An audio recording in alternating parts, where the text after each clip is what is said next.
The woman arrived in Galesburg, Illinois on a dusty afternoon in 1878, wearing a threadbare dress and carrying nothing but a bundle wrapped in faded cloth, her eyes hollow as prairie wells gone dry. She stepped off the train with careful movements, as though testing whether the ground beneath her feet might give way. The station platform bustled with travelers, merchants hawking wares, and ranch hands collecting supplies, but she stood apart from all of it, visibly trying to make herself smaller. Her dark hair hung limp beneath a bonnet that had seen better days, and her hands trembled as she clutched her bundle tighter to her chest. Robert Easton noticed her immediately, though he had come to the station only to pick up fence wire he had ordered 3 weeks prior. He was a tall man of 26 years, weathered by sun and wind, with hands calloused from rope and reins. His ranch sat 5 miles outside town, a modest spread he had built from nothing over the past 6 years. He had been loading the wire onto his wagon when something made him glance toward the platform, and there she was, standing frozen while the world moved around her. She looked lost, more than lost. She looked like someone who had nowhere to go and no name to call home. Robert found himself walking toward her before he had decided to do so. His boots struck the wooden platform with hollow thuds that made her flinch, her eyes darting to him with the wariness of a wild animal.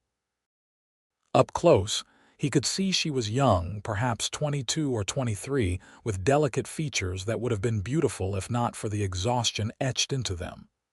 "Miss," he said gently, removing his hat, "you look like you might need some help." She stared at him for a long moment, her lips parting as though she wanted to speak but had forgotten how. Finally, she managed, "I do not know where to go." Her voice was soft, cultured even, with an accent he could not quite place. Eastern, maybe. The kind of voice that suggested she had not always worn threadbare dresses and carried everything she owned in a cloth bundle. "Are you meeting someone?" he asked, keeping his voice low and non-threatening. She shook her head slowly. "There is no one. I came here because the ticket seller said this was as far as my money would take me." Robert felt something twist in his chest.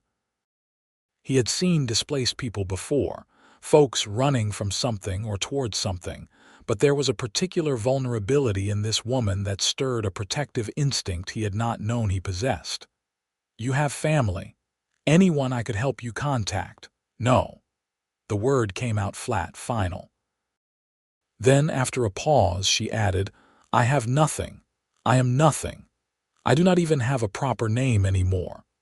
That statement hung in the air between them, heavy with implications Robert could only guess at. He studied her face, noting the faint bruises yellowing along her jaw, the way she held herself as though expecting a blow. Someone had hurt her. Someone had stripped her of everything, including her sense of self. The decent thing would be to direct her to the church, where the reverend's wife took in women who needed help. But something stopped him. Maybe it was the look in her eyes, that mixture of desperate hope and crushing resignation. Maybe it was the fact that his own ranch house sat empty except for himself, had sat empty for years while he worked himself to exhaustion trying to build something that meant nothing if there was no one to share it with. He made a decision that would change both their lives. "Miss, I am going to say something and I need you to hear me out before you answer." He paused, making sure he had her full attention. "I have a ranch outside town. It is not much, but it is respectable. I have been looking for a wife, someone to share the work and the life. If you need a name, I can offer you mine. If you need a home, I can provide that too. It would be a real marriage, legal and proper, but I would not ask anything of you that you were not willing to give. You would have your own room, your own space, until and unless you decided otherwise." She stared at him as though he had spoken in a foreign language. Her eyes, he noticed, were a remarkable shade of gray, like storm clouds over the prairie. "Why would you do this?" she whispered. "You do not know me. I could be anyone. I could be running from the law, or I could be mad, or, are you?" He interrupted gently. "No, but you have no way of knowing that." "I know enough," he said. "I know you are in trouble, I know you need help, and I know that I have the means to provide it. Sometimes that is enough to start with." She looked down at her bundle, then back at the train station, as though considering her options. But they both knew she had none. After a moment, she raised her eyes to his again, and he saw a spark of something there, something that had not been extinguished despite whatever she had endured. "If I accept," she said carefully, "I will honor your name with everything I have. I will work hard. I will not be a burden to you. But I must tell you that I may be damaged in ways I do not yet understand. I may not be able to be the wife you truly need." "Then we will figure it out together," Robert said. "What do you say?" She took a breath that shuddered through her entire frame. "I say yes, and I will honor your name, Mr. Easton. Robert Easton. Mr. Easton, I will honor it with everything I have." He nodded, settling his hat back on his head. "Then we should see the Reverend before the day gets much older. But first, I should know what to call you. You said you do not have a proper name anymore. What did you used to be called?" She hesitated, and pain flickered across her face. "It does not matter. That person is gone." "Then choose a new one," he suggested. "Start fresh. You can be anyone you want to be." For the first time, something almost like a smile touched her lips. "Katherine," she said after a moment. "My mother used to read me stories about a queen named Katherine who was both strong and kind. I would like to be called that." "Katherine Easton," he said, testing how it sounded. "It is a good name, a strong name. I will try to live up to it." They stood there for another moment, two strangers who had just agreed to bind their lives together, before Robert gestured toward his wagon. "Come on then.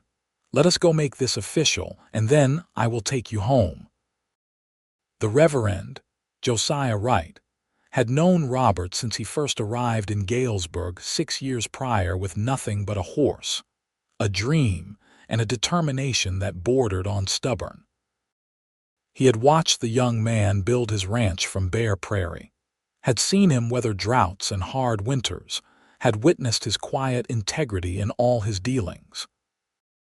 So when Robert walked into his church that afternoon with a strange woman at his side and asked to be married immediately, Josiah did not refuse, though he pulled Robert aside first. "Son, I do not mean to pry, but this is sudden even for you." "I know how it looks," Robert said quietly. "But she needs help and I can provide it. It is the right thing to do. The right thing would be to bring her to my wife.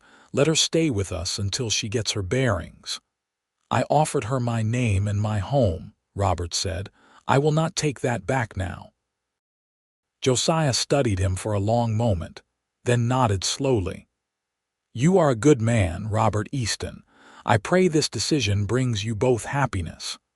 The ceremony was simple, conducted in the small chapel with Josiah's wife Martha and the church caretaker as witnesses. Katherine's voice shook when she spoke her vows, and Robert noticed she kept glancing at the door as though expecting someone to burst through and drag her away. But when Josiah pronounced them man and wife, she looked at Robert with something like gratitude mixed with wonder, as though she could not quite believe this was real. They signed the marriage certificate, and Martha hugged Katherine gently, whispering something in her ear that made the new bride's eyes shine with unshed tears. Then it was done, and Katherine was legally Katherine Easton, with all the rights and protections that name afforded her. The ride to the ranch took nearly an hour, the wagon bumping along rutted roads while the afternoon sun beat down on them.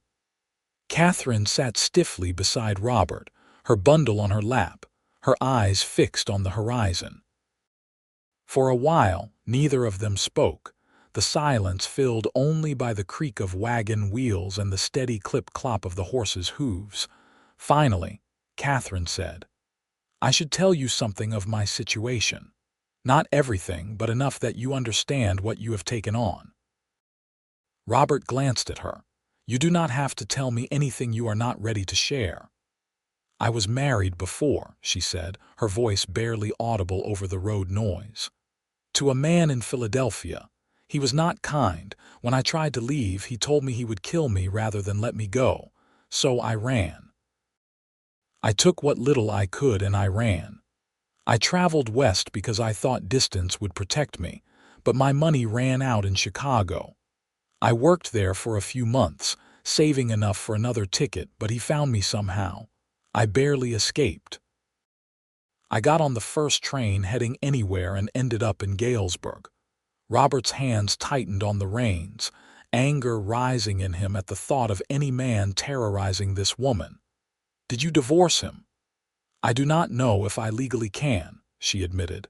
"He controlled everything. I do not even know what the laws are, whether I am still considered his property." Her voice broke on the last word. "You are not property," Robert said firmly. "You are a person and you have rights. We will figure out the legal side. But right now, you are Katherine Easton and you are under my protection. If this man comes looking for you, he will find more than he bargained for." She looked at him then, really looked at him, studying his face as though trying to determine whether she could believe him. "Why are you doing this?" "Truly?" He considered the question as the ranch came into view in the distance, a modest house and barn surrounded by fenced pastures where his cattle grazed. "I suppose because I know what it is like to need help and not have anywhere to turn. When I first came here, I had nothing. A local rancher named Samuel Garrett took a chance on me, gave me work and taught me everything I needed to know. He died 3 years back, but before he passed, he told me to pay it forward, to help someone else the way he helped me. Maybe this is me doing that." "Or maybe you are just lonely," Katherine said softly, not unkindly. Robert smiled slightly. "Maybe that too. It gets quiet out here. Having someone to talk to share the work with, it would be nice. But I meant what I said at the station. I will not force anything. You are safe here." They reached the ranch as the sun began its descent toward the horizon, painting the sky in shades of orange and pink. The house was simple but well built, a single-story structure with a wide porch and windows that faced east to catch the morning light. Robert helped Katherine down from the wagon, noting how she winced when her feet hit the ground, as though her shoes pinched or her feet were blistered from travel. Inside, the house was neat but sparse, furnished with only the essentials. A main room served as both kitchen and living space, with a wood stove, a table with 2 chairs, and a rocking chair by the fireplace. 2 doors led to separate bedrooms, and a third opened to a small washroom. "This is yours," Robert said, opening the door to the smaller bedroom. It contained a narrow bed, a dresser, and a washstand with a basin and pitcher. The bed was neatly made with a simple quilt, and though the room was plain, it was clean. "I know it is not much, but it is private. The door has a lock if that makes you feel safer." Katherine stepped into the room, setting her bundle on the bed with careful reverence, as though it might disappear if she moved too quickly. She ran her hand over the quilt, then turned to Robert with tears streaming down her face. "I have not had a room of my own since I was a girl," she whispered. "He never allowed it. He said married women did not need privacy." Robert felt that anger rise again, hot and fierce, but he pushed it down. Anger would not help her now. "Well, you have privacy now, as much as you need. I will be just through that wall if you need anything, but otherwise this space is yours." She nodded, wiping at her tears with the back of her hand. "Thank you. I do not have the words to properly thank you for what you have done today." "You already did," he said. "You agreed to honor my name. That is thanks enough." He stepped back toward the door. I need to tend to the animals and finish unloading that wire. Take your time settling in. There is water in the pitcher, and if you want to rest, please do. We can talk about everything else later. She nodded again, and he left her there, closing the door gently behind him. As he walked back outside into the golden evening light, he wondered what he had just done. In the span of a few hours, he had gone from a solitary rancher to a married man with a wife who was running from a violent past. It should have felt reckless, impulsive, dangerous even. Instead, it felt right. The next few days established a cautious rhythm between them. Robert rose early, as he always did, and tended to the animals before preparing breakfast. On the first morning, he was surprised to find Katherine already in the kitchen when he came in from the barn, her hair pinned up and her sleeves rolled back, examining the supplies in his larder with a critical eye. "You have flour and eggs," she said without preamble. "May I make breakfast?" "You do not have to. I want to," she interrupted. "I need to do something. I cannot just sit in that room wondering what happens next." So he let her cook, and within 30 minutes she had produced pancakes and bacon that tasted better than anything he had eaten in months. They ate in companionable silence, the morning light streaming through the windows, and Robert found himself watching her when he thought she was not looking. There was a competence to her movements, a grace that spoke of better circumstances in her past. Whoever she had been before, she had been raised with care and education. After breakfast, she insisted on washing the dishes while he went out to work on the fences. The wire he had picked up needed to be strung along the western pasture where the old fence had finally given out. It was hard, solitary work that would take days to complete, but when he came in for lunch, he found Katherine had made sandwiches and cold tea, which she brought out to him in the field. "You do not have to bring me food," he said, though he was grateful for it. "I know," she replied. "But you are working hard, and I am not doing enough to earn my keep." "Katherine, you do not have to earn anything. We are partners now, not employer and servant." She looked at him with those storm-gray eyes, and for a moment he thought she might argue. Instead, she said, "Then let me contribute as a partner would, please.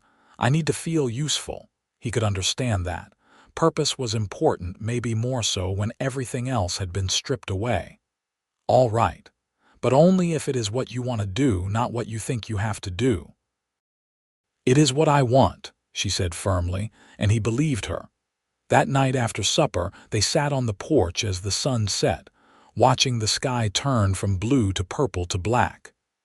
The air was warm but comfortable, carrying the scent of grass and distant rain.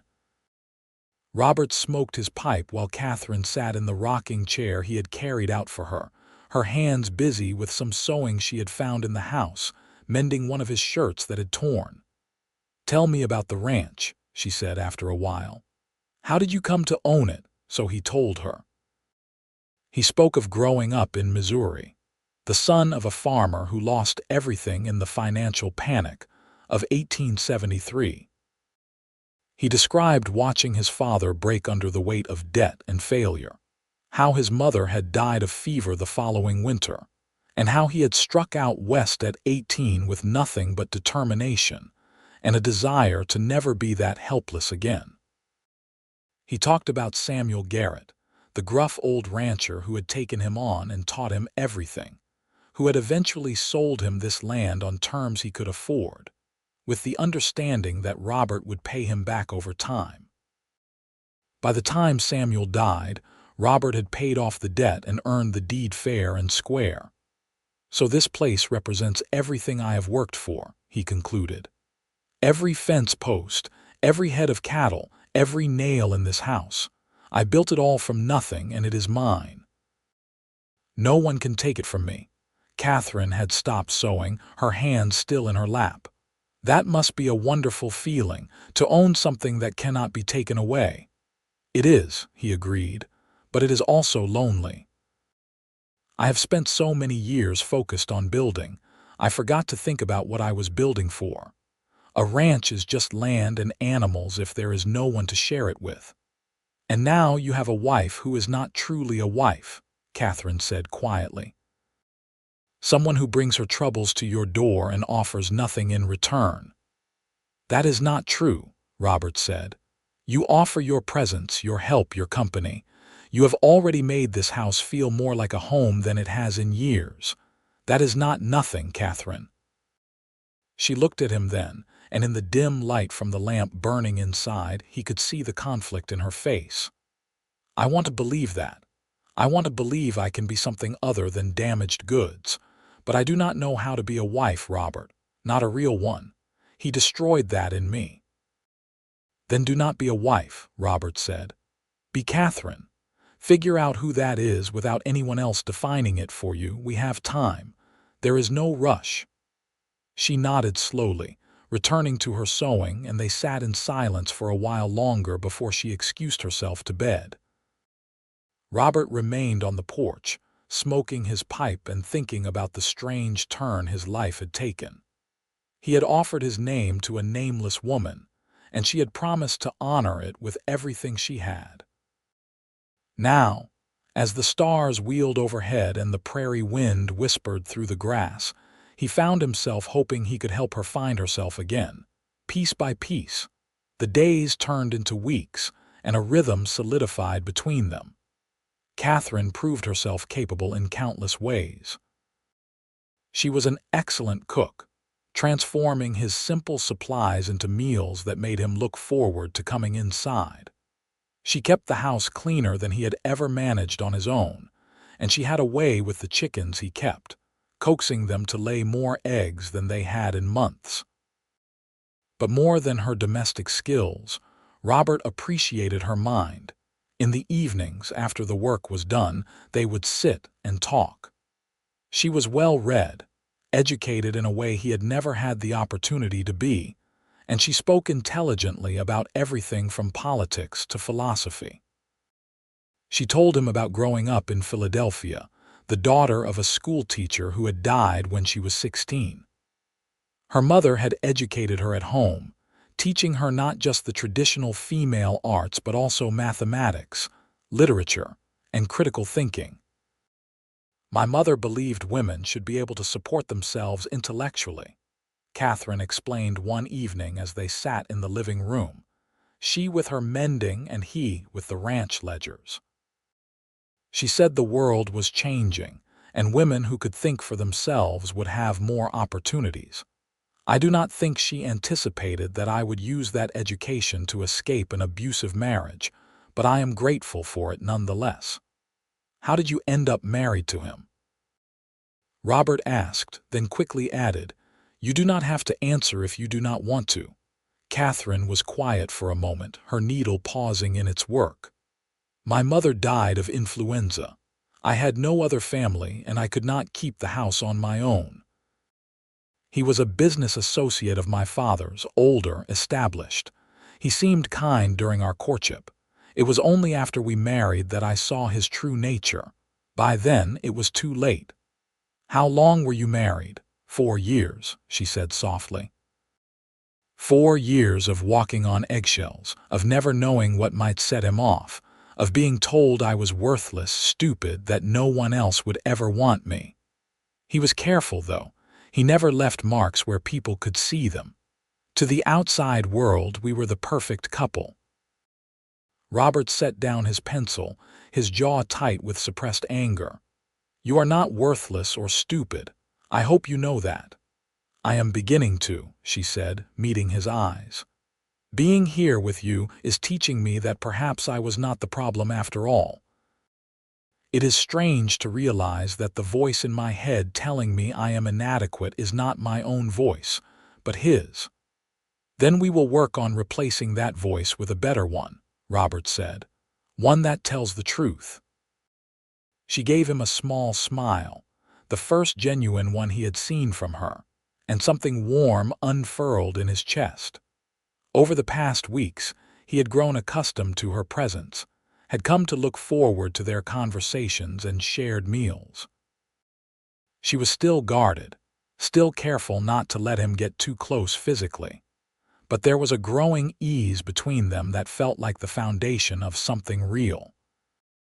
One afternoon in late summer, about 2 months after their hasty marriage, Robert came in from the fields to find Katherine in the yard, wearing one of his old work shirts over her dress, a bucket of whitewash at her feet.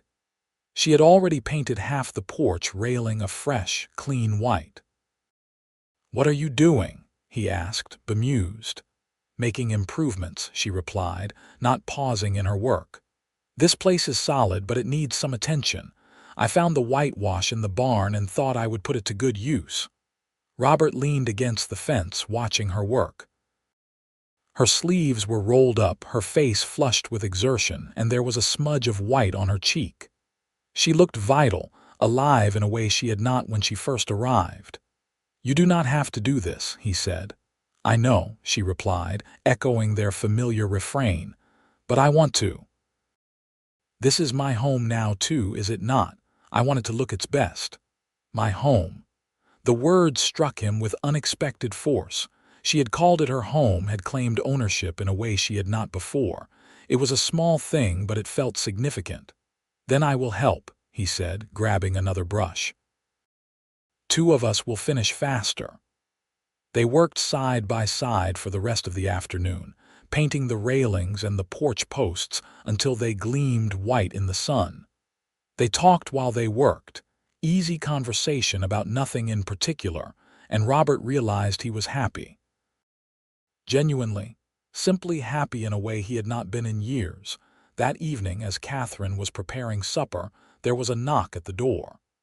Robert answered it to find Sheriff Tom Ridley standing on his newly painted porch, hat in hand, his expression serious. "Robert," the sheriff said, "sorry to bother you, but I need to have a word."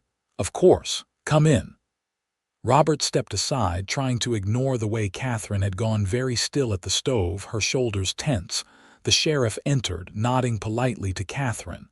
"Madam, I apologize for the intrusion." He turned back to Robert. "There was a man in town today asking questions. Eastern fellow, well-dressed, throwing money around. He is looking for a woman, his wife, he says, who ran away from him. Gave a description that could match half the women in the county, but something about the way he talked set my teeth on edge." Robert felt ice water in his veins. "What did you tell him?" "Nothing. I told him I had not seen anyone matching that description and suggested he try the next town over." "But Robert, if this woman he is looking for is someone you know, someone you are protecting, you should be aware that he is not the kind to give up easily. He has money and resources, and he seems determined." Katherine had turned from the stove, her face pale but composed. "Sheriff, the woman he is looking for is me. I am Robert Easton now, legally married to Robert as of 2 months ago. Whatever claims my former husband thinks he has on me are void." Sheriff Ridley studied her carefully. "Madam, I am not a lawyer, but I know enough to say that the law is complicated when it comes to marriage and divorce. If you were still married to this man when you wed Robert, I believed myself to be fleeing for my life from a man who threatened to kill me rather than let me leave," Katherine said, her voice steady despite the fear Robert could see in her eyes. "If the law says I belong to him because of a marriage contract, then the law is wrong. I will not go back to him. I would rather die." "Easy now," the sheriff said, raising his hands in a calming gesture. "I am not here to take you anywhere. I am here to warn you. This man is dangerous, I can tell. And if he finds out you are here, there will be trouble." "Then what do we do?" Robert asked, moving to stand beside Katherine, a silent show of support. "First, we find out what the legal situation is. I will telegraph a lawyer friend of mine in Springfield, see what he says about marriages contracted under duress, and whether Katherine's marriage to you has legal standing.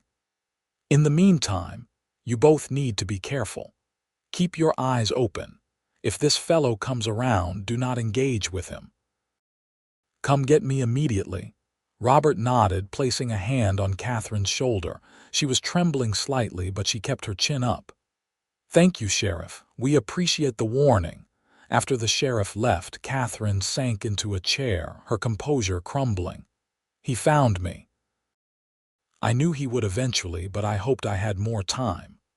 Robert knelt beside her chair, taking her hands in his. They were cold despite the warm evening. "Listen to me.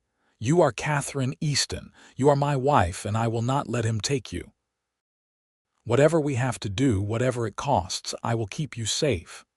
She looked at him with those gray eyes now bright with tears. Why would you risk so much for me? You barely know me." "I know enough," he said, the same words he had spoken at the train station. "I know you are brave and strong and kind. I know you deserve a life free from fear. And I know that somehow, in these past 2 months, you have become important to me. I care about what happens to you, Katherine, more than I expected to."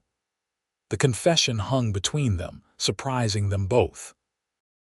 Katherine stared at him, her lips parted in shock, and Robert realized that at some point during their shared meals and evening conversations, during the quiet work of building a life together, he had started to fall for his convenient wife. "Robert," she whispered, and there was something in the way she said his name that made his heart beat faster. But before she could say more, they heard the sound of hoofbeats approaching fast. Robert was on his feet immediately, reaching for the rifle he kept by the door.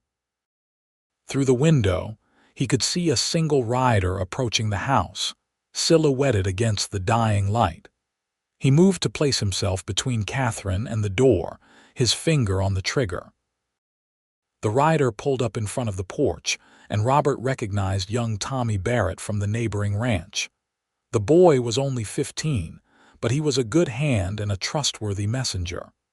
"Mr. Easton," Tommy called out. "Sheriff sent me to tell you that the stranger left town, headed east. He is gone for now." Robert lowered the rifle, relief washing over him.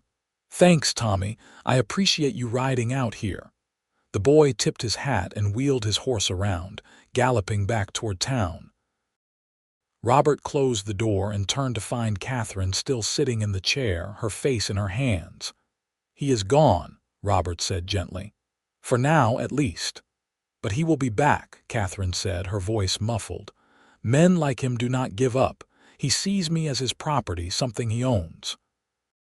He will keep looking until he finds me, or until what?" She looked up at him, her face streaked with tears. "Until one of us is dead."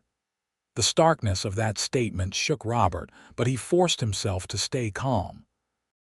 He crossed to her and pulled her to her feet, guiding her toward the sofa. They sat together, and for the first time she did not pull away when he put his arm around her shoulders. "Then we will deal with that if it comes to it," he said firmly. "But in the meantime, we live our lives. We do not let fear control us. That is what he wants, Katherine. He wants you afraid and powerless. Do not give him that." She leaned against him, her head resting on his shoulder, and Robert held her, feeling the tremors that ran through her body gradually subside. They sat like that for a long time, the supper forgotten on the stove while the night deepened around them. Finally, Katherine spoke, her voice quiet but determined. "You said you care about what happens to me, that you care about me." "I do. I care about you too," she admitted. "I did not expect to. I thought this would be a practical arrangement, nothing more. But you have been so kind, so patient. You make me feel safe in a way I have not felt in years, and I find myself wanting things I thought I would never want again." Robert's breath caught. "What kind of things?" She pulled back enough to look at him, her eyes searching his face. "Things like trust, like companionship, like the possibility of love." "Those are not small things," he said carefully, hardly daring to hope. "No, they are not, and I am not ready for all of them yet. But I think I could be, given time, if you are willing to wait." "I would wait forever if that is what you needed," Robert said, and meant it with every fiber of his being. Katherine smiled then, a real smile that transformed her face, making her luminous. "I do not think it will take forever. But I need you to understand that I am still learning how to be myself again. I may have difficult days. I may pull away sometimes. My past may keep interfering. Then we will handle it together," Robert said. "That is what partners do." She nodded, and then, slowly, carefully, she leaned forward and pressed her lips to his. It was a chaste kiss, brief and tentative, but it sent warmth flooding through Robert's entire body. When she pulled back, her cheeks were flushed and her eyes were bright. "Thank you," she whispered. "For everything. For offering me your name, for giving me a home, for caring about me when you had no reason to." "I had every reason," Robert replied, cupping her face gently with his hand. "You are extraordinary, Katherine Easton. I knew it the moment I saw you." They kissed again, longer this time, and Robert felt something fundamental shift between them. This was no longer a marriage of convenience. This was the beginning of something real and precious, something worth fighting for. Over the next few weeks, as summer gave way to early autumn, their relationship deepened. Katherine grew more confident, more willing to touch and be touched. She began sleeping with her door open, a sign of trust that moved Robert more than any words could have. They worked together during the days, side by side, whether mending fences or harvesting the vegetable garden Katherine had planted. In the evenings, they sat close on the sofa, reading aloud to each other or simply talking about their dreams for the future. The specter of Katherine's past still loomed over them, but there had been no word of her former husband returning. The lawyer in Springfield had written to say that given the circumstances of abuse and Katherine's good-faith marriage to Robert, she had a strong case for having her first marriage annulled. The wheels of legal process turned slowly, but they were turning in the right direction. One crisp October afternoon, Robert came in from checking on the herd to find Katherine baking bread, the house filled with the yeasty, comforting smell. She had tied a red kerchief over her hair and wore a white apron over her dress, and she looked so completely at home that Robert felt his heart swell with affection. "Something smells good," he said, hanging his hat by the door. "I am trying a new recipe," Katherine replied, sliding the loaves into the oven. "Mrs. Carson at the general store gave it to me. She says her mother brought it from Germany, and it is the best bread you will ever taste." "Mrs. Carson finally thawed toward you then?" Robert asked, pleased. When they had first started making trips to town together, as a married couple, some of the townsfolk had been suspicious of Katherine's sudden appearance. Mrs. Carson in particular had been cool, clearly skeptical of a woman who had seemingly come out of nowhere. "She did," Katherine confirmed, wiping her hands on her apron. "I think she has been watching to see if I was a gold digger or a confidence woman. But last week, when I helped her daughter with her arithmetic, she softened considerably. Today, she invited me to join the church ladies' sewing circle." "Are you going to go?" Robert asked, crossing to the water basin to wash his hands. "I think so. It would be nice to have women friends. I have not had those in a long time." She paused, then added, "It feels good to be part of a community, to have people know me as Katherine Easton and not as his wife or his victim." Robert dried his hands and moved to stand behind her, wrapping his arms around her waist. She leaned back against him, comfortable with his nearness in a way that still felt like a gift. "You are your own person," he murmured into her hair. "You always have been. It just took time for you to remember it." She turned in his arms, looking up at him with an expression that made his pulse quicken. "I remember more every day, and do you know what else I am remembering?" "What?" "How to want things, how to hope for things." She reached up, touching his face with gentle fingers. "How to love someone." Robert's breath caught. "Katherine." "I love you, Robert Easton," she said, her voice clear and certain. I did not think I was capable of it anymore, but you proved me wrong. You have been patient and kind and strong, and somewhere along the way, I fell in love with you." Joy exploded through Robert's chest, so intense it was almost painful. "I love you too," he said, his voice rough with emotion. "I have for weeks now, but I did not want to push you or make you feel obligated." "I do not feel obligated," she assured him. "I feel grateful and happy and terrified and hopeful all at once. But mostly, I feel loved. You make me feel loved, Robert, and that is something I never thought I would experience." He kissed her then, deeply and thoroughly, pouring all his feelings into it. She responded with equal fervor, her arms winding around his neck, her body pressing against his. When they finally broke apart, both breathing hard, Robert rested his forehead against hers. "I want this to be a real marriage," he said. "In every way, if you are ready, if you want that too." "I do," Katherine said. "I want to be your wife truly and completely. I want to share your bed and your life and your future. I am ready, Robert. I am finally ready." That night, they came together as husband and wife in every sense, and it was nothing like Katherine's previous experience of marriage. Robert was gentle and attentive, constantly checking to make sure she was comfortable, that she wanted to continue. There was tenderness in his touch, reverence even, as though he understood that this was about more than physical desire. This was Katherine reclaiming her body, her choices, her right to intimacy on her own terms. Afterward, they lay tangled together in Robert's bed, which was now their bed, talking softly in the darkness. "Thank you," Katherine whispered, her head on his chest, listening to the steady beat of his heart. "For what? For being patient. For letting me come to this in my own time. For not making me feel broken or inadequate when I needed space."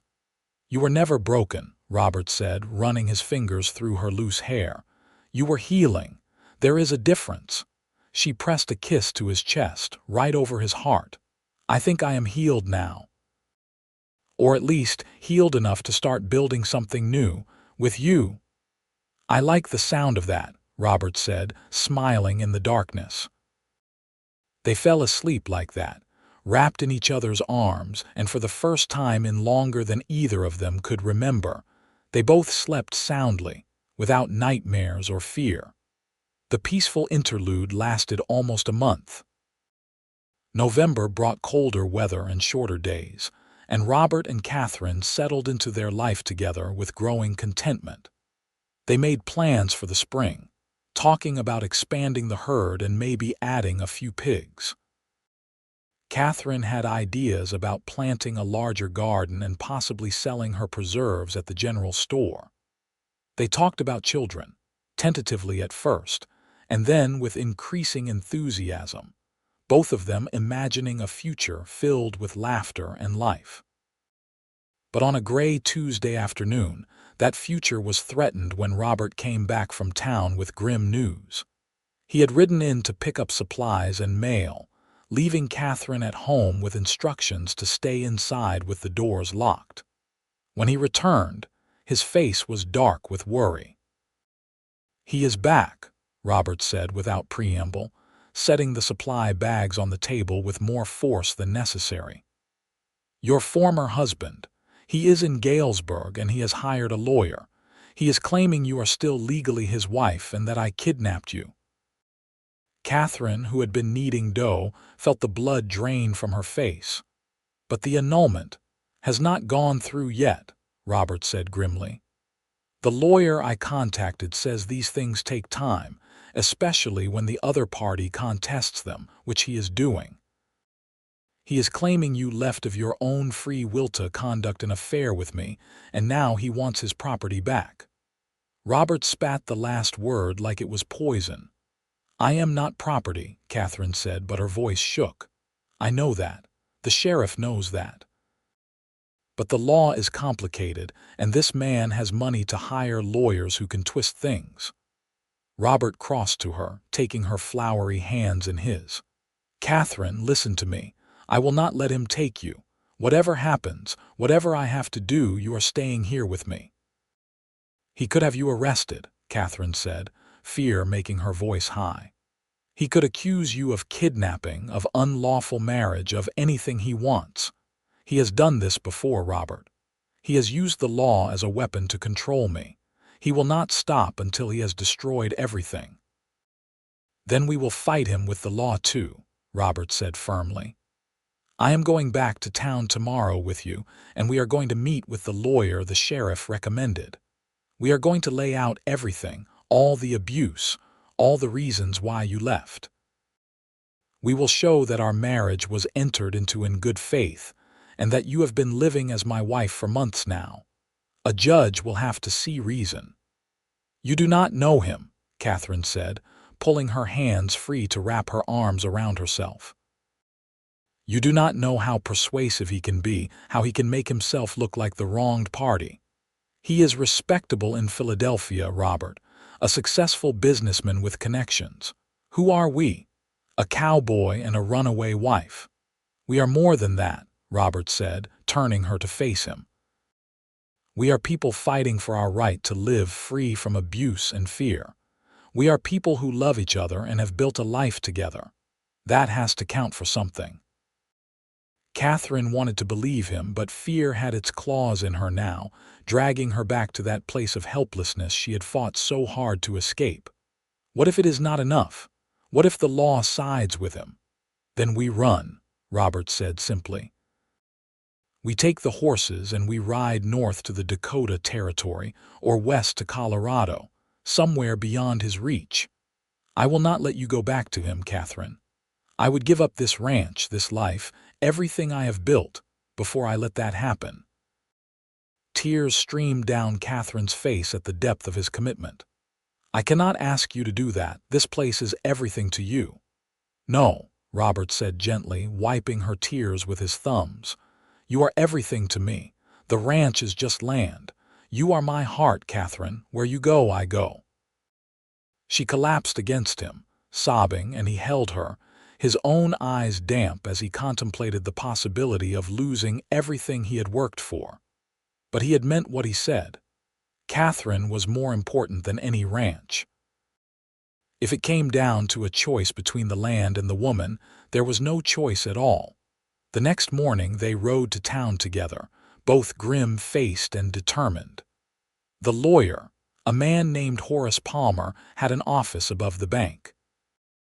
He was in his 50s, with silver hair and sharp eyes that missed nothing. He listened carefully as Katherine told her story, not interrupting, occasionally making notes on a legal pad. When she finished, he sat back in his chair, steepling his fingers. "Mrs. Easton, I will be frank with you. Your situation is complicated. In the eyes of the law, you were still married when you wed Mr. Easton here, which technically makes your second marriage invalid. However, there are precedents for marriages contracted under duress being set aside, and there are also precedents for the law recognizing common law marriages in situations like yours." "What does that mean for us?" Robert asked. "It means we have a fight ahead of us," Palmer said. "Your former husband, I will not dignify him with the title of your husband, Mrs. Easton, regardless of what the law says, has filed papers demanding your return and seeking damages from Mr. Easton for alienation of affection. It is all legal maneuvering designed to intimidate you into compliance." "I will not comply," Katherine said, her voice steady despite her fear. "I will not go back to him willingly." "Good," Palmer said, "because that determination is going to be crucial. We need to petition the court for an annulment of your first marriage based on abuse and duress. We will need evidence. Do you have any witnesses to the abuse? Anyone who saw the bruises, who heard him threaten you?" Katherine thought hard. "There was a maid, Bridget O'Sullivan. She worked for us for 2 years and saw things. She tried to help me once, but he fired her for it. I do not know where she is now." "I can try to find her," Palmer said, making a note. "Anyone else? A doctor? I went to him once after a particularly bad incident claimed I had fallen down the stairs. His name was Thomas Brennan. He is in Philadelphia. I will contact him as well. Doctors are mandatory reporters in some cases, and even if he did not report at the time, his testimony about your injuries could be valuable. Palmer looked at Robert.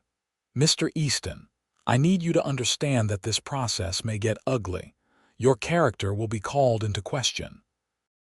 They will try to paint you as a predator who took advantage of a vulnerable woman. Let them try, Robert said grimly. I know the truth, and so does Katherine. That is what matters. Palmer nodded approvingly. Good. Now there is one more thing.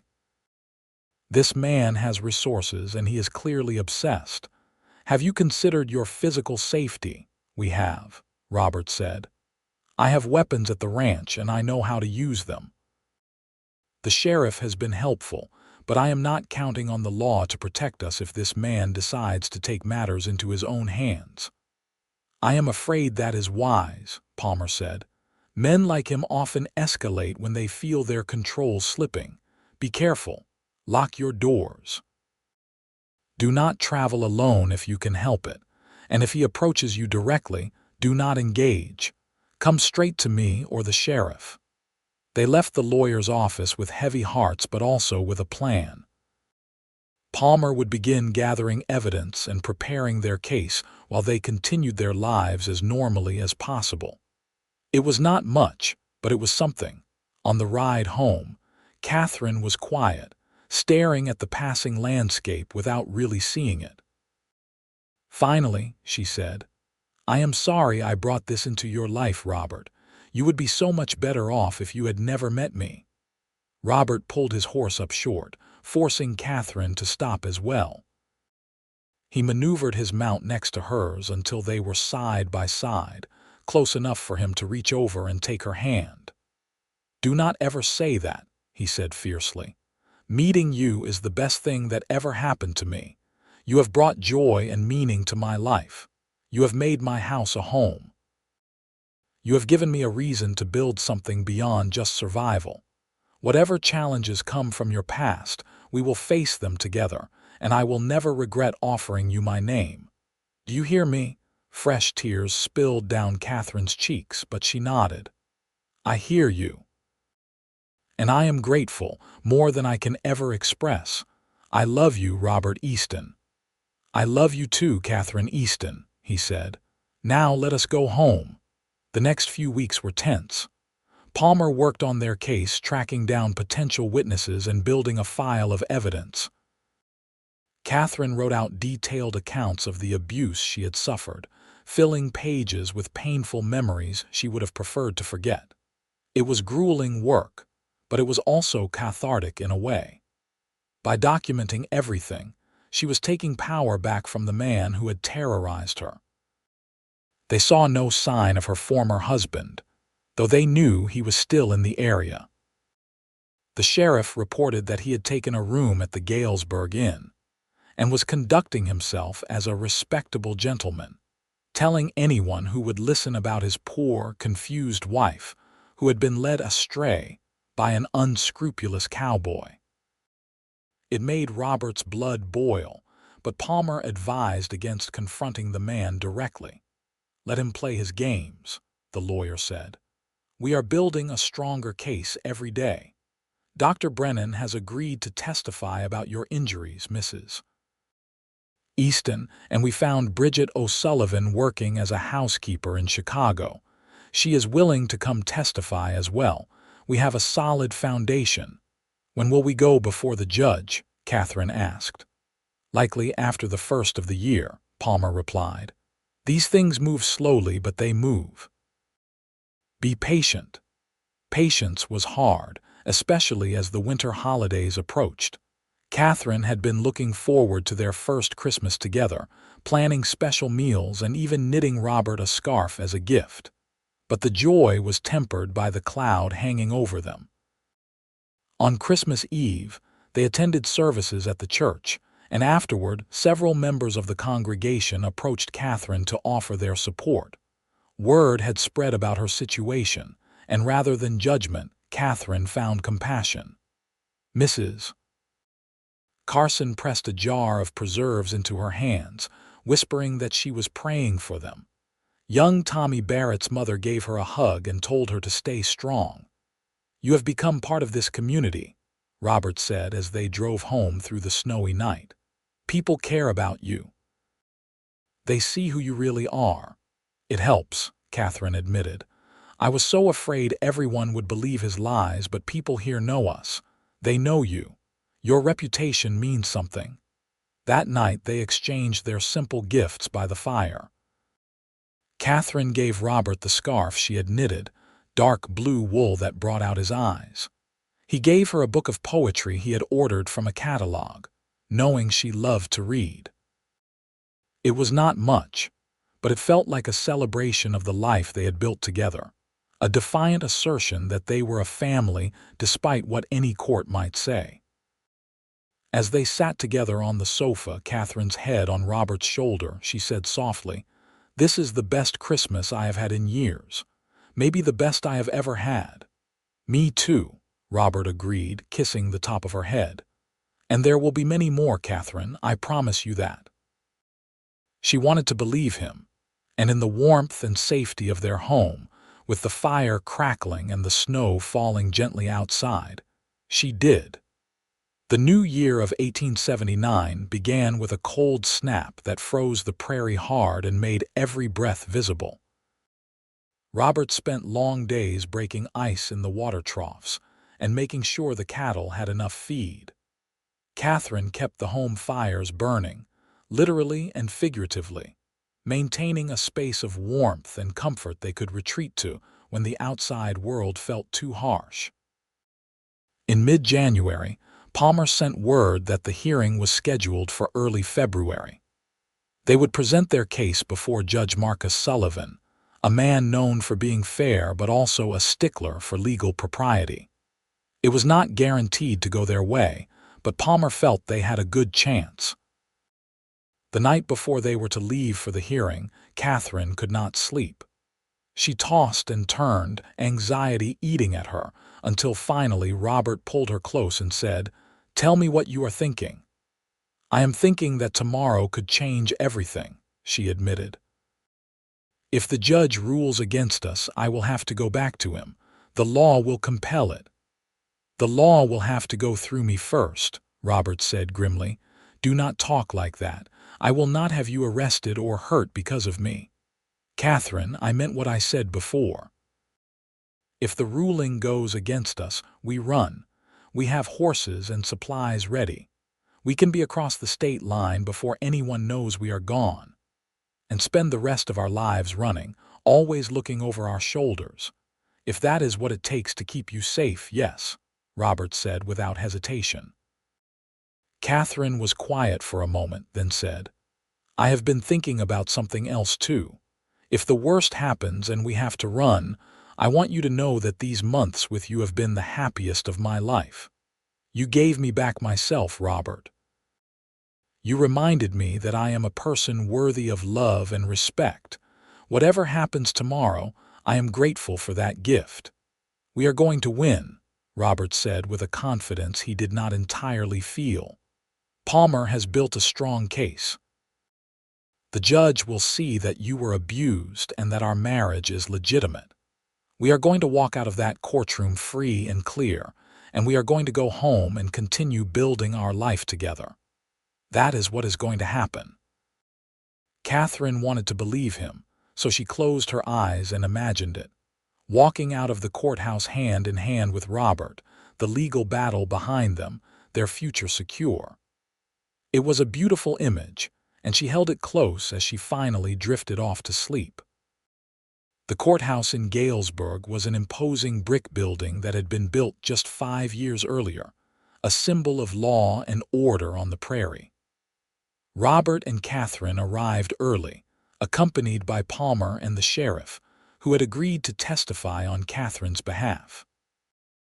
They were shown to a waiting room where they sat in tense silence until they were called. The courtroom was wood-paneled and austere, with a high bench for the judge and rows of benches for spectators. To Katherine's dismay, the room was nearly full. News of the case had spread, and people were curious. She recognized some friendly faces from church, but there were also strangers, including a cluster of well-dressed men she assumed were associated with her former husband. And there he was, sitting at the plaintiff's table with his lawyer, looking every inch the respectable gentleman in his expensive suit and carefully groomed beard. When Katherine entered, his eyes locked on her with an intensity that made her stomach churn. There was possession in that gaze and anger and something that might have been wounded pride. "Do not look at him," Robert murmured, guiding her to their table. "He does not deserve your attention." Judge Sullivan entered and everyone rose. He was a stern-looking man in his 60s with iron-gray hair and sharp, intelligent eyes. He surveyed the courtroom with an expression that suggested he tolerated no nonsense, then rapped his gavel. "Be seated. We are here today to hear arguments in the matter of Gerald Aldridge versus Katherine Aldridge and Robert Easton. Mr. Aldridge is petitioning the court to enforce his marital rights and seeking damages. The respondents are seeking an annulment of the Aldridge marriage and recognition of the Easton marriage. Counselors, you may proceed. Gerald Aldridge." Hearing his name spoken aloud after months of thinking of him only as him, or her former husband, gave him a solidity that Katherine had been trying to deny. He was real, he was here, and he was trying to reclaim control over her life. Gerald's lawyer, a slick man named Preston Holmes, presented his case first. He painted Gerald as a devoted husband, heartbroken by his wife's inexplicable abandonment. He produced letters that Katherine had supposedly written expressing her love and devotion, though Katherine did not remember writing most of them and suspected they had been forged or coerced. He called Gerald to the stand, and the man wove a tale of confusion and pain, of a wife who had suddenly become irrational and run away, perhaps suffering from some feminine hysteria. It was a masterful performance, and Katherine felt her hopes sinking as she watched the judge's impassive face.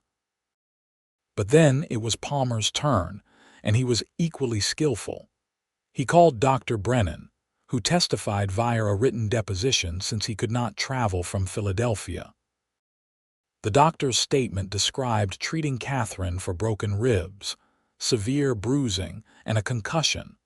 All injuries she claimed came from her husband's violence. He noted that he had suspected abuse, but that Katherine had begged him not to report it, fearing for her life. Then Bridget O'Sullivan took the stand, a stout Irish woman with a no-nonsense demeanor. She described working in the Aldridge household and witnessing Gerald's treatment of Katherine. "I saw him strike her more times than I can count," Bridget said, her voice clear and steady. "He would yell at her for the smallest things: a meal not prepared exactly to his liking, a pillow not fluffed properly. He controlled everything she did, where she went, who she spoke to. It was like she was a prisoner in her own home. When I tried to help her to suggest she seek assistance, he found out and dismissed me. He told me if I ever spoke of what I had seen, he would ruin me. But I cannot stay silent anymore, not when that poor woman's life is at stake." Gerald's lawyer tried to discredit Bridget, suggesting she had been fired for theft and held a grudge, but Bridget held firm, her testimony unwavering. Finally, Katherine herself took the stand. Palmer led her through her testimony gently, asking her to describe her marriage to Gerald. It was excruciating to speak of it publicly, to expose the intimate horrors of her life, but Katherine forced herself to be clear and detailed. She described the escalating violence, the threats, the isolation. She explained how she had finally fled, using money she had slowly hidden away over months, and how she had ended up in Galesburg with nothing and no one. And then, "I met Robert Easton," she said, her voice steadying as she looked at her husband. "He offered me his name when I had none. He gave me a home when I had nowhere to go. He has been nothing but kind and respectful. Our marriage may have started as a matter of convenience, but it has become real. He is my husband in every way that matters, and I am his wife. I have honored his name with everything I have, just as I promised I would." Gerald's lawyer cross-examined her aggressively, trying to suggest she had conducted an affair with Robert before leaving Philadelphia, that she was a loose woman who had abandoned her sacred marriage vows for lust. But Katherine refused to be cowed. "I have never been unfaithful," she said clearly. "Not in thought or deed. I left Gerald Aldridge because he was going to kill me. That is not abandoning a marriage. That is saving my own life." Robert testified next, describing how he had met Katherine and why he had offered to marry her. He spoke about the life they had built together, the respect and love between them. The sheriff testified about Katherine's good character and the suspicious nature of Gerald's inquiries. Even Mrs. Carson spoke, describing how Katherine had integrated into the community and proven herself to be a woman of integrity. By the time both sides had rested their cases, the day had grown late. Judge Sullivan announced he would take the night to consider the evidence and render his decision in the morning. That night, Robert and Katherine stayed at a modest hotel in town, neither of them able to face the long ride home. They lay awake in the narrow bed, holding each other, both afraid of what the morning might bring. "I meant what I said on the stand," Katherine whispered in the darkness, "about honoring your name. You saved me, Robert, in every way a person can be saved." "You saved yourself," Robert replied. "I just gave you a safe place to land. You did the hard work of healing and becoming whole again." "We did it together," Katherine said. "Whatever happens tomorrow, I want you to know that I have no regrets. Loving you has been the greatest gift of my life." "Then we will keep that gift," Robert said fiercely. "No judge is going to take it away from us." They did not sleep much, but they held each other through the night, drawing strength from their connection. Morning came cold and clear. They dressed carefully, Katherine in her best dress and Robert in his Sunday suit, and walked to the courthouse hand in hand. The courtroom was even more crowded than the day before, word having spread that the judge would deliver his ruling today. Judge Sullivan entered precisely at 9 o'clock, his expression as unreadable as carved stone. Everyone rose, then sat again at his gesture. He shuffled some papers on his bench, cleared his throat, and began to speak. "This case has required me to weigh complex legal and moral questions. On the one hand, we have the sanctity of marriage, a contract recognized by law and church. On the other, we have evidence of abuse and a woman's fundamental right to safety and self-determination. The law is not always equipped to handle such nuances, but I must do my best to render justice. After careful consideration of all testimony and evidence presented, I find that the marriage between Katherine Aldridge and Gerald Aldridge was entered into under false pretenses, with Mr. Aldridge concealing his violent tendencies and abusive nature. Furthermore, the evidence clearly shows that Katherine feared for her life and had exhausted all reasonable options before fleeing. Her subsequent marriage to Robert Easton, while technically bigamous, was entered into in good faith and has been conducted with integrity. Therefore, I am granting an annulment of the marriage between Katherine and Gerald Aldridge, retroactive to the date Katherine left Philadelphia. This annulment recognizes that the marriage was fundamentally invalid due to duress and fraud. I further recognize the marriage between Katherine Easton and Robert Easton as valid and legal from the date of its inception. Mr. Aldridge's petition for damages is denied, and he is ordered to cease any further contact with Mrs. Easton. If he violates this order, he will be subject to criminal penalties. The gavel came down with a sharp crack, and for a moment the courtroom was silent. Then it erupted into noise, people talking and exclaiming. Katherine sat frozen, unable to process what she had just heard. They had won. She was free. She was legally, indisputably Katherine Easton, and no one could take that from her. Robert pulled her into his arms and she collapsed against him, sobbing with relief. Around them, people were congratulating them, shaking Robert's hand, hugging Katherine. She caught a glimpse of Gerald's face, red with fury as his lawyer hustled him out of the courtroom, and she felt a fierce, fierce joy. He had no power over her anymore. She had won. Outside the courthouse, in the weak winter sunshine, Robert and Katherine stood together, breathing in the cold air as though it was the sweetest thing they had ever tasted. "It is over," Katherine said wonderingly. "It is really over." "It is," Robert confirmed, his arm around her waist, holding her close. "You are mine and I am yours, and no one can say otherwise." "I was always yours," Katherine said, looking up at him with shining eyes. "From the moment you offered me your name, I just had to fight to make it official." "Then let us go home," Robert said. "Let us go home and start the rest of our lives." They rode back to the ranch that afternoon, arriving as the sun was setting, painting the snow-covered prairie in shades of gold and pink. The house looked welcoming, smoke curling from the chimney where Robert had banked the fire before they left.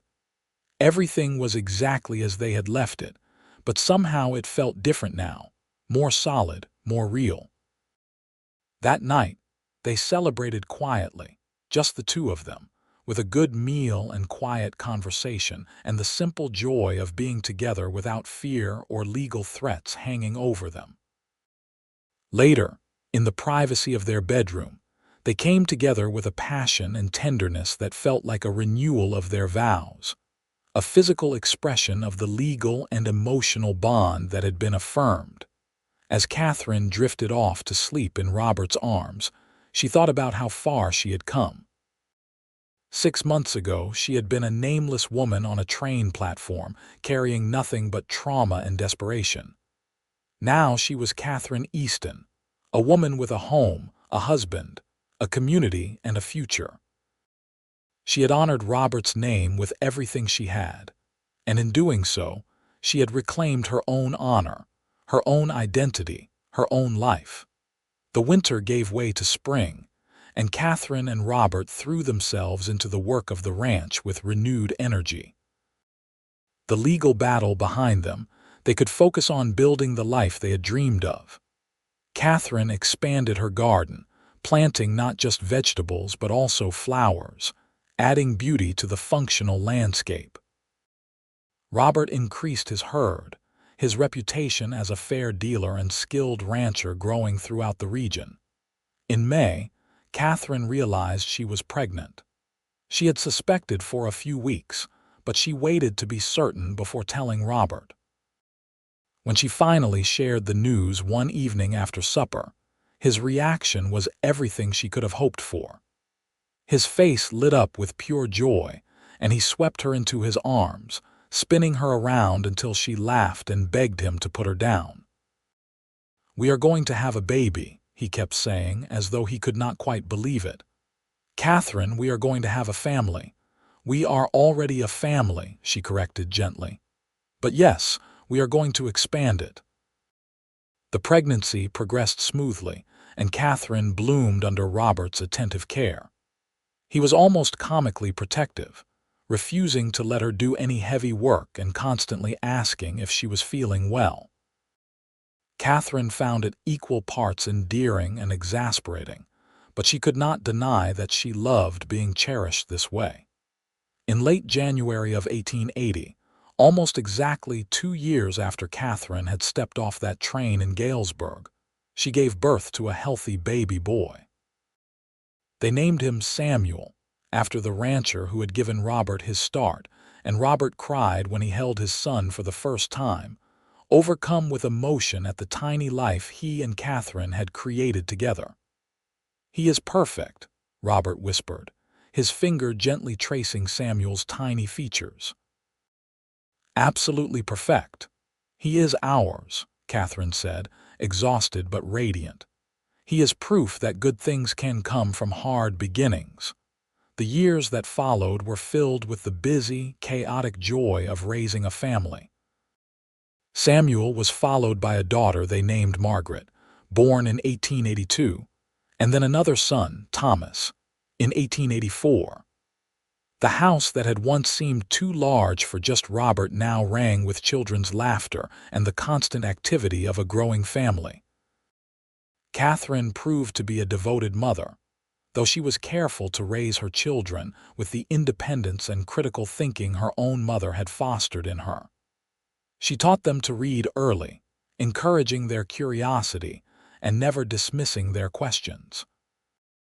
Robert was equally involved, teaching the children about the ranch, about integrity, about the value of hard work and treating others with respect. The ranch prospered under their joint management. Katherine had a head for numbers and took over the bookkeeping, discovering inefficiencies Robert had never noticed. Together, they built the operation into one of the most successful small ranches in the region.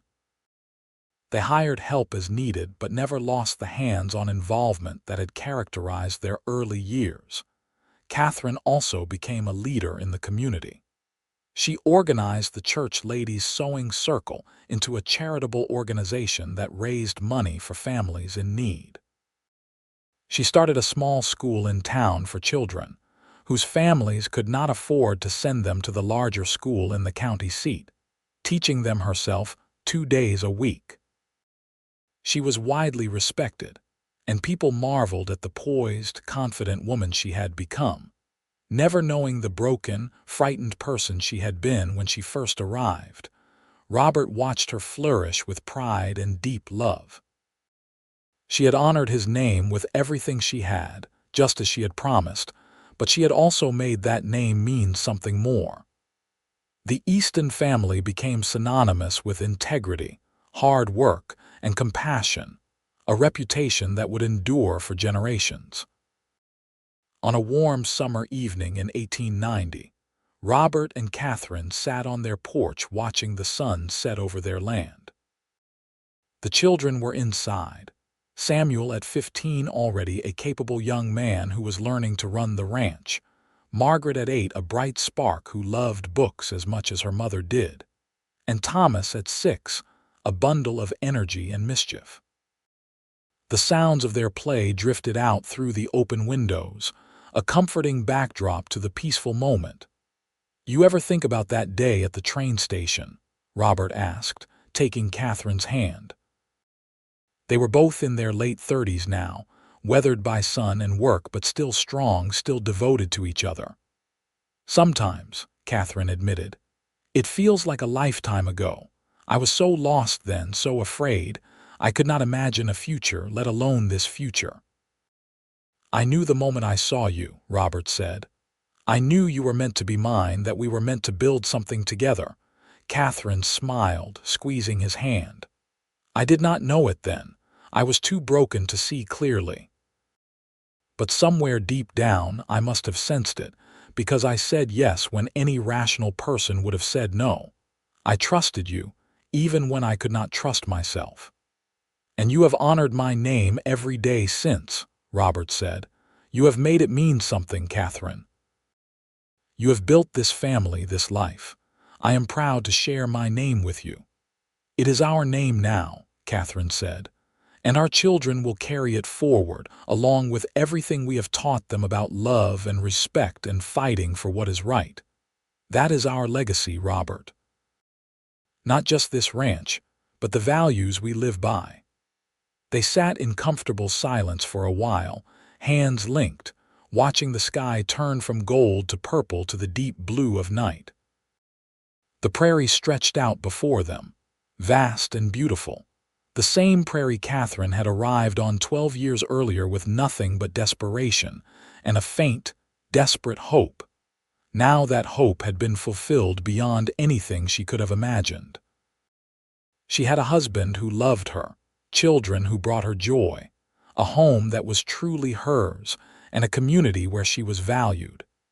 She had gone from being nameless and powerless to being Katherine Easton, a woman of substance and strength. "I love you," she said softly, the words as true now as they had been the first time she spoke them years ago. "I love you too," Robert replied, pulling her close. "Always have, always will." As the stars began to appear overhead, one by one, Katherine thought about the journey that had brought her here. It had been painful and frightening, marked by trauma and struggle, but it had also been a journey of healing and growth. Robert had offered her his name when she had none, and she had honored it with everything she had.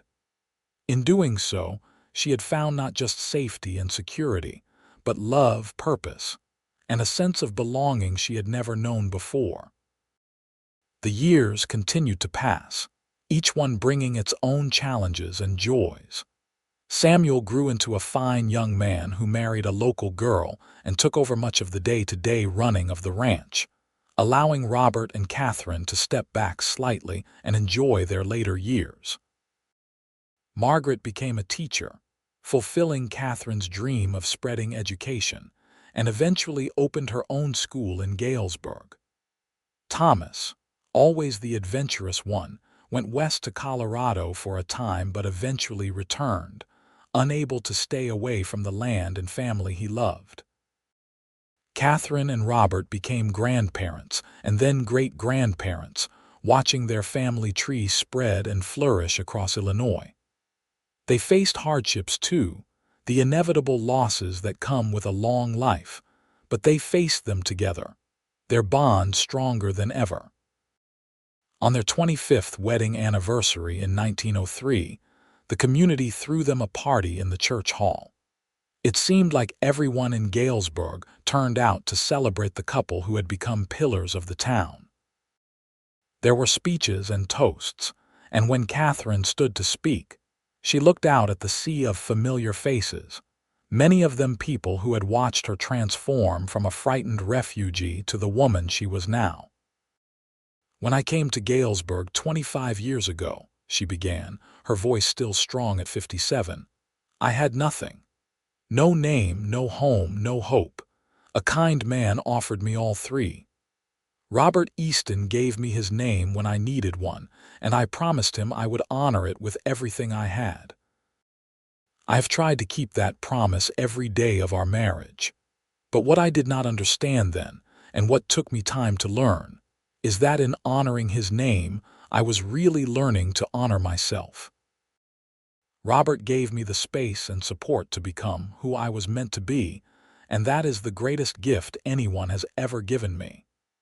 She turned to Robert, who sat beside her with tears in his eyes. "Thank you for seeing something worth saving in a desperate woman on a train platform. Thank you for your patience, your kindness, your unwavering support. Thank you for loving me even when I did not know how to love myself. You are the best man I have ever known, and I am honored to share your name." The room erupted in applause, and Robert stood, pulling Katherine into a tender embrace. They kissed, to the cheers and laughter of their friends and family, and in that moment, Katherine felt the completeness of her journey. She had come so far, overcome so much, and built a life of meaning and love. Robert and Katherine lived well into their 70s, long lives by the standards of the time. They remained active and engaged with their family and community until the end, a testament to the strength of their bond and the life they had built together. When Robert finally passed away in 1911, Katherine was heartbroken but not broken. She had learned long ago that she was strong enough to withstand anything, and she honored his memory by continuing to live fully, surrounded by the children, grandchildren, and great-grandchildren they had brought into the world together. Katherine lived another 5 years, passing peacefully in her sleep in 1916 at the age of 70. She was laid to rest beside Robert in the Galesburg cemetery, their matching headstones bearing the simple inscription, Katherine and Robert Easton, partners in life and love. The ranch remained in the family for generations, a testament to what two people could build when they started with nothing but determination and love. The story of how Robert offered his name to a nameless bride, and how she honored it with everything she had, became part of family lore, told and retold to each new generation as a reminder of the power of compassion, courage, and commitment. It was a story that began with desperation and kindness on a dusty train platform, that weathered storms and threats, and that blossomed into a love so profound, it shaped not just two lives but countless lives that followed. It was a story of the American West, of building something from nothing, of fighting for what was right even when the odds were against you. But most of all, it was a story of two people who found each other when they needed it most, who chose to trust and love and build together, and who created a legacy that would endure long after they were gone. Katherine had arrived with nothing, and she left behind everything that mattered. A family who loved her, a community she had served, and a name she had honored with every fiber of her being. The Easton name lived on, carried forward by descendants who never forgot the story of their remarkable ancestor, the woman who had started with nothing and built everything, all because a cowboy with a kind heart had offered his name to a stranger in need, and she had the courage to accept it and make it her own.